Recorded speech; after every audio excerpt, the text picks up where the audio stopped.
அருகினில் வானம், வெகு தொலைவினில் தூக்கம். இது 5 புலன்களின் ஏக்கம், என் முதல் அனுபவம்.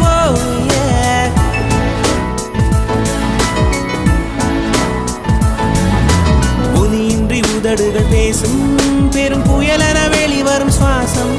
ஒரு சுவடின்றி நடந்திடும் பாதம், இது அதிசய